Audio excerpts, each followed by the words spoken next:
tapi 7 potong tubuh manusia yang dibuang di beberapa titik yang berbeda.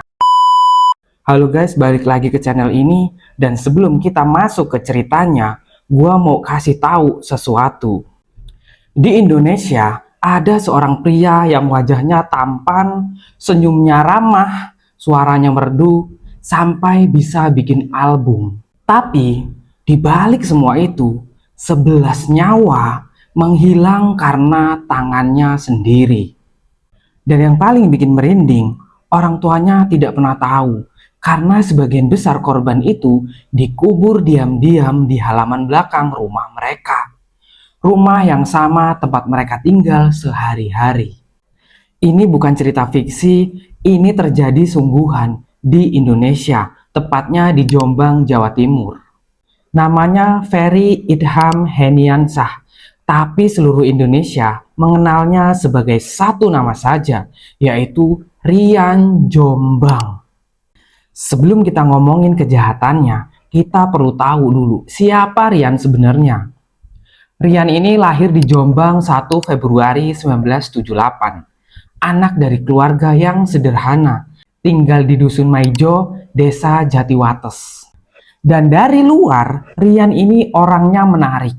Wajahnya tampan, cara bicaranya lembut, dan romantis. Dia pintar bergaul, gampang bikin orang suka sama dia. Tapi, di sisi lain, dan ini yang mulai bikin orang-orang terdekatnya gelisah.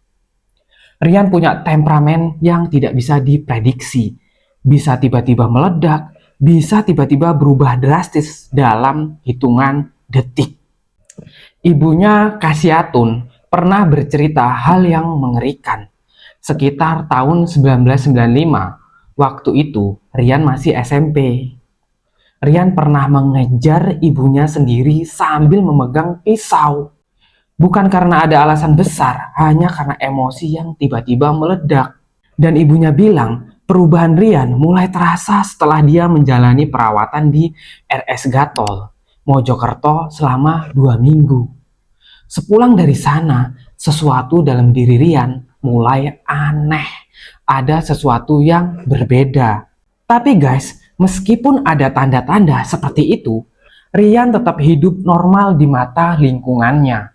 Dia kerja seperti biasa, dia punya temen, dia bahkan sempat jadi model dan punya mimpi di dunia hiburan. Tidak ada yang mengira bahwa di balik itu semua ada sisi yang jauh lebih gelap. Tanggal 12 Juli 2008 di Jakarta Selatan, warga di sekitar Jalan Kebagusan Raya menemukan sesuatu yang mengerikan di pinggir jalan. Bukan satu benda, tapi 7 potong tubuh manusia yang dibuang di beberapa titik yang berbeda.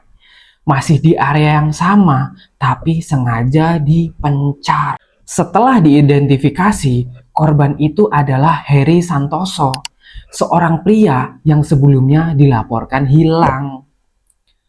Polisi mulai menelusuri, dan dari rekaman kamera ATM, wajah seseorang tertangkap. Jelas, orang itu menggunakan kartu ATM milik Heri setelah Heri hilang. Dari situlah nama Rian mulai masuk ke dalam radar polisi. Tanggal 15 Juli 2008, Rian ditangkap di sebuah apartemen di Pesona Kayangan, Depok, Jawa Barat. Dan diinterogasi oleh polisi, Rian mengakui dia membunuh Heri. Dan motifnya cemburu. Rian dan Heri punya hubungan yang rumit, dan Rian tidak bisa mengendalikan emosinya. Tapi guys, cerita tidak berhenti di situ aja. Polisi kemudian membawa Rian ke kampung halamannya di Jombang, dan dari sana semuanya terbongkar. Di rumah orang tuanya Rian di Dusun Maijo, rumahnya yang sederhana, terlihat biasa aja dari luar. Polisi mulai menggali di sana. Dan yang mereka temukan membuat seluruh tim investigasi tertegun. Di bekas kolam ikan, di belakang rumahnya, ditemukan 4 kerangka manusia. Dan di halaman belakang ada 6 jasad lagi yang dikubur. Total ada 10 korban yang selama ini tersembunyi di tanah yang sama tempat orang tua Rian makan, tidur, dan menjalani keseharian mereka tanpa tahu apa yang ada di bawah kaki mereka. Ditambah Heri Santoso yang jasadnya ditemukan di Jakarta, Rian mengakui telah membunuh 11 orang secara total. Dan ini bagian yang paling berat guys. Karena kita tidak boleh lupa, di balik angka 11 itu ada nama-nama yang nyata. Ada keluarga yang menunggu, yang tidak pernah tahu kemana orang yang mereka cintai pergi. Sebagian besar korban Rian adalah orang-orang yang dekat dengannya secara personal. Rian tidak pernah memilih korban secara acak.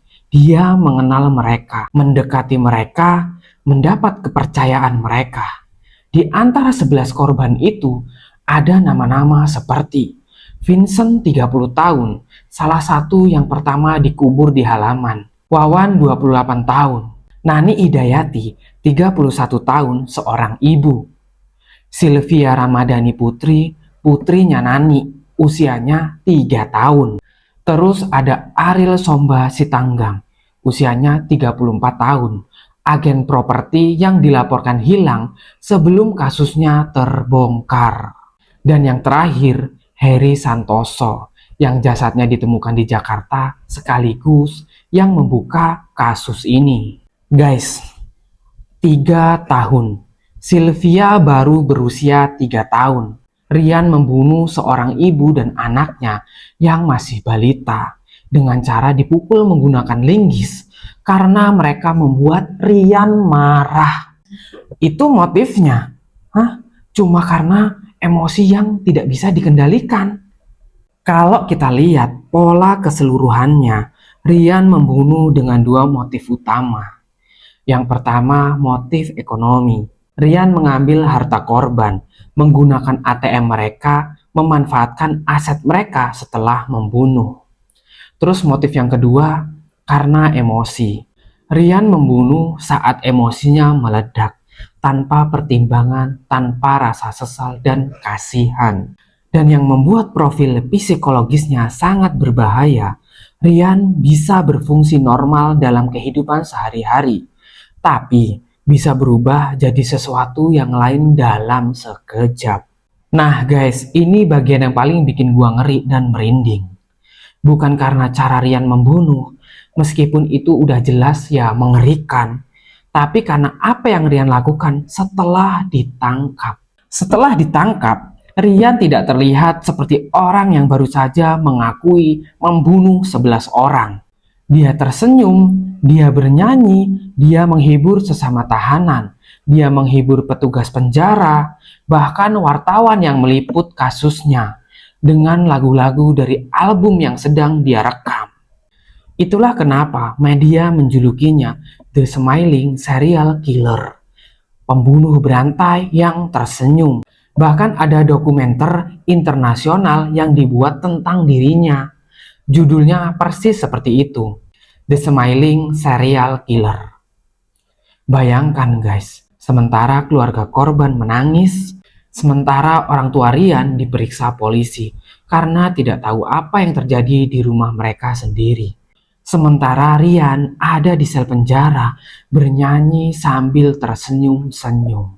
Di persidangan, pengacara Rian mencoba strategi yang sama dengan banyak kasus serial killer, pembelaan gangguan jiwa. Tapi hakim tidak menerima argumen itu. Tanggal 6 April 2009, Pengadilan Negeri Depok menjatuhkan vonis hukuman mati untuk setiap satu dari 11 nyawa yang dia ambil. Lalu Rian mengajukan banding dan ditolak. Kasasi ke Mahkamah Agung juga ditolak. Peninjauan kembali ditolak lagi pada Juli 2012. Tidak kehabisan cara, Rian kemudian mengajukan gerasi ke Presiden.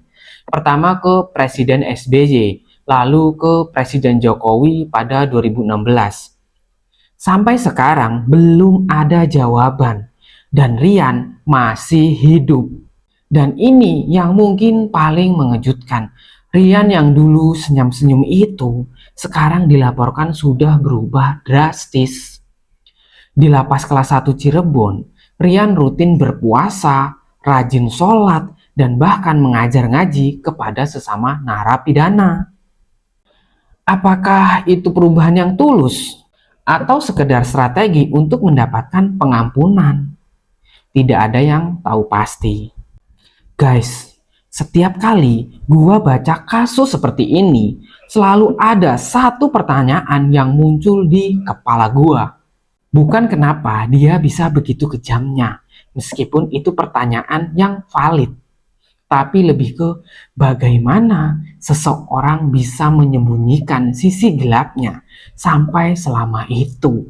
Para psikolog yang menganalisis kasus Rian menemukan beberapa karakteristik yang konsisten dengan profil serial killer secara umum. Yang pertama, antisocial personality disorder. Kemampuan untuk tampil normal di depan publik sambil menyimpan sisi yang lain yang sangat berbeda. Yang kedua, manipulatif. Rian sangat pintar mendekati korbannya, mendapat kepercayaan mereka sebelum akhirnya berbalik.